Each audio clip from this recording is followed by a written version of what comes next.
तीन तारखेपर्यंत ज्या शेतकऱ्यांना आपल्याला कुणाला सांगितलंच नाही, माझ्या मुलीचं लग्न केलं होतं, माझ्या मुलीचं डोळ्यावर केलं होतं, माझ्या मुलाला नोकरी लागली, माझी काहीतरी शेतात वेळ पाडलं, काहीतरी अडचण, काहीतरी देणं करून ठेवलं होतं, आपल्याला कुणालाच नाही सांगितलं, त्याच्या मागे देण्याची जर त्याचा पडायला लागला आणि त्या विचाराने फाशी घेतला तर त्याची जबाबदारी कोणाची आहे?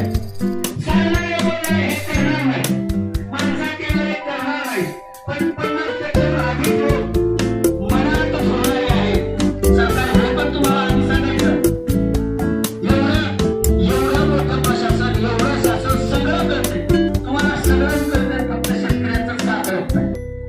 शेतकऱ्यांचं का करत नाही? सरकार आम्हाला हे सांगा. आमचं मंजूर झालेलं एखादं काम कॅरी ऑन करून बजेट नाही म्हणून दुसरीकडे नेता येते, दुसरीकडे एखादं आम्हाला नेता येते. अहो फक्त 7 मिलीमीटर किती टक्का नोंद घेतलेला आहे. आज 80 पेक्षा अधिक पाऊस पडलाय का नाही आपल्या शहरात? 46 ची नोंद केली आहे. आज काय मिळतं ह्या कमळानं?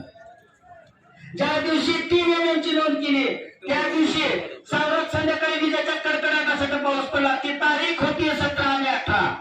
पडला होता का नाही? रात्रभर लोक किती पाऊस पडला ती त्यातले जे शेतकरी त्यांना माहित आहे. मग ती 3 mm होता का? त्या दिवशी दुपारी 5-5:30 वाजता या भागात पाऊस पडला, तो 5 mm होता का? पण चौकट पूर्णच होता. बरं त्या पीएससीवर थोडं बहुत उंदरानं उठल्यासारखं त्या पावसानं केलं, 3 mm ची नोंद आहे. विजय 7 mm चा होता. आम्ही सातत्याने तीच मागणी करतो, साहेब थोडे पॅरामीटर मोजमाप बाजूला ठेवा. अपवादात्मक परिस्थिती असते, तुम्ही येऊन ग्राउंडवर बघा.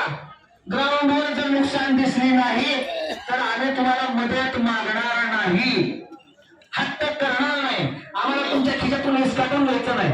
आमचं खूप काही हरवलंय, आमचं खूप काही हरवलंय. आम्हाला फक्त आधार द्या की पुन्हा आपण उभा करू. एवढी एक हिंमत या शासनाकडून आम्हाला अपेक्षित आहे. सातत्याने काहीही मागायचं असेल, काहीही मागायचं असेल तर आंदोलन, काहीही मागायचं असेल तर संघर्ष. मग शेतकऱ्यांच्या नशिबाला जर ही पिकाची झोळी असेल तर मग आम्ही या राज्याचे नाहीत का? आणि या देशाचे नाहीत का? हा सगळ्यात मोठा प्रश्न आज शेतकऱ्याला पडलाय.